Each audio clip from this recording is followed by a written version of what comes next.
श्री स्वामी समर्थ. नमस्कार स्वामी भक्तांनो, मी आज तुम्हाला एक विशेष माहिती सांगत आहे. ती विशेष माहिती म्हणजे नाथपंथीयांची वेशभूषा. ती कशी आहे, त्यामध्ये काय काय आहे, काय काय नाही, हे सर्व मी तुम्हाला आजच्या व्हिडिओमध्ये सांगणार आहे.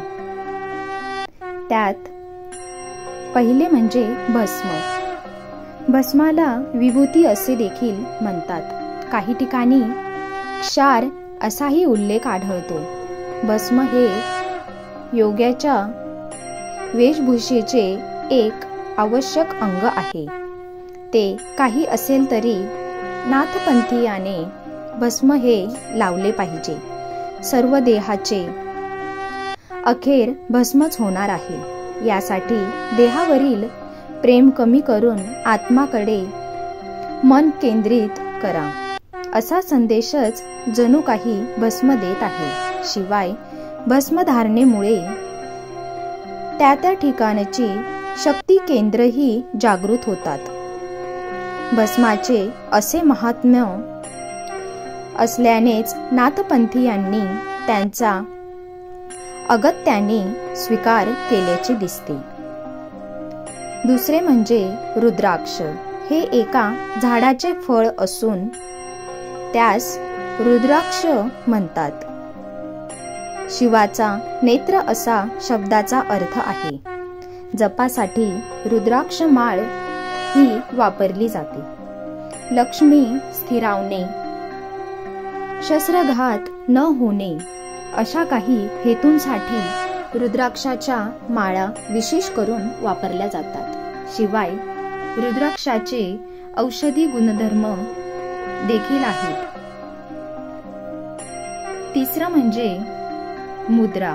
मुद्रा हे नाथपंथातील एक महत्त्वाचे साधन आहे. ही मुद्रा कानाच्या पाळीस छिद्र पाडून त्यास घातली जाते. ही बहुधा वसंत पंचमीच्या शुभ दिवशीच धारण केली जाते. अशा मुद्रधारक योग्यांनाच कानफाटे योगी असेही म्हणतात, कारण ते कानात छिद्र पाडून ती धारण केलेली असते.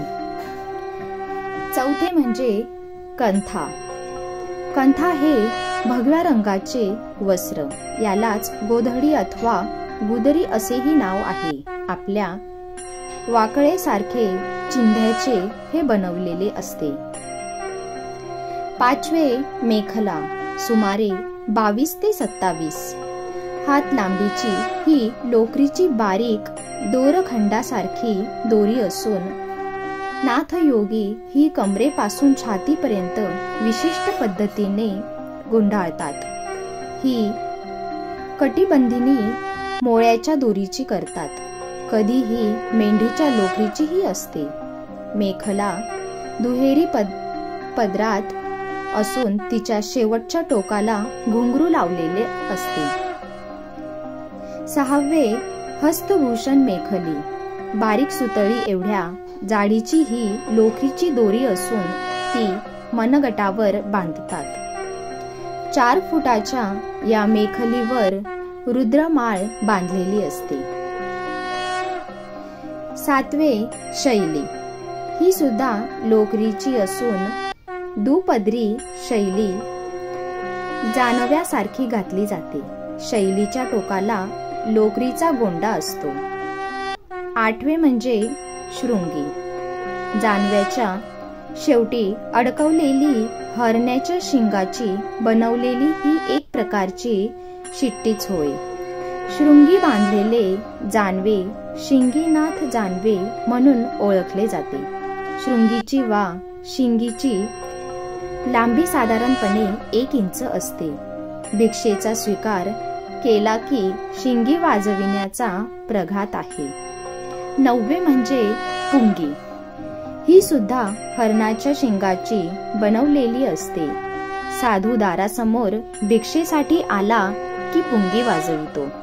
पुंगी शृंगीपेक्षा बरीच मोठी म्हणजे 7 ते 8 इंच लांबीची असते. पुंगी डाव्या खांद्यात अडकवून ठेवलेली असते. 10वे म्हणजे जानवे. नाथपंथीयांचे जानवे हा एक विशेष प्रकार आहे. ते लोकरीच्या 5-7 पदरांचे असून त्यात शंखाची चकती अडकवलेली असते.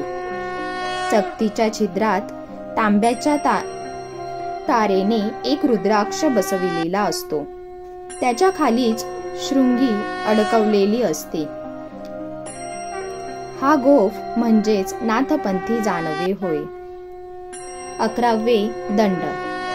1.5 हात लांबीची ही एक काठी असते. हिचं गोरक्षनाथ दंडा असे नाव आहे. नाथपंथी साधूंच्या हातात ती असते. 12वे त्रिशूळ. साधनेत विशेष अधिकार प्राप्त झाला त्रिशूळ वापरतात. नवनाथ श्रेष्ठी त्रिशूळधारी होते. सामरस्य सिद्धी ज्यांनी प्राप्त केली ते केवळ त्रिशूळधारी होत. 13वे चिमटा. अग्निदीक्षा घेतलेला साधक चिमटा बाळगतो. यांची लांबी साधारणतः 27, 32 आणि 54 इंच अशी असते. चिमट्याला टोकाला गोल कडे असतात. त्यात पुन्हा 9 लहान काड्या असतात. नाथपंथीयांची चाल या विशिष्ट नादावर व धुंदीत असते. अग्नीचे उपासक नाथपंथी धुनीसारखी करण्यासाठी चिमट्याचा उपयोग केला जातो. 14वे शंख. शंखास फार पुरातन काळापासून महत्व आहे. भगवान विष्णूच्या हातातील शंख हेच दर्शवितो. भिक्षेच्या अथवा शिवाच्या दर्शनाच्या वेळी नाथपंथीय साधू शंख वाजवितात. शंखनाद हा ओंकाराचा प्रतीक मानला जातो. 15वे खापरी म्हणजेच खापरी. नाथपंथी साधू फुटक्या मडक्याच्या तुकड्यावर भिक्षा घेतात. हा तुकडा म्हणजेच खापडी किंवा खापरी. कधी खापरी नारळाच्या कवटीची अथवा काशांची बनवितात. 16वे अधारी. लाकडी दांडक्याला खालीवर पाटासारख्या फळ्या बसवून हे एक आसनपीठ तयार केलेले असते. कोठेही बसण्यासाठी योगी याचा उपयोग करतात. 17वे किंगारी. हे एक सारंगी सारखे वाद्य असून भिक्षेच्या वेळी नाथपंथी यांच्यावर नवनाथांची गाणी म्हणतात. 18वे धंदारी. हे एक लोखंडी वा लाकडी पट्ट्याचे चक्र असून त्याच्या छिद्रातून मालाकार असा मंत्रयुक्त दोरा ओवलेला असतो. त्याचा गुंता सोडविणे अतिशय अवघड असल्याने त्याला गोरखधंदा असेही नाव आहे. गुरुकृपेने हा गुंता सुटला तर संसार चक्रातून सुटका होईल अशी कल्पना आहे. 19वे म्हणजे कर्णकुंडले. जो कानफाट्या नावाचा संबंध नाथपंथांशी आहे. तो कानास छिद्रे पाडून त्यात कुंडले अडकवितात. कुंडल धातूचे किंवा हरणाच्या शिंगाचे किंवा सुवर्ण गुंफित असते. अशा प्रकारे नाथपंथीयांची ही वेशभूषा असते आणि हे सर्व काही त्यासाठी वापरतात.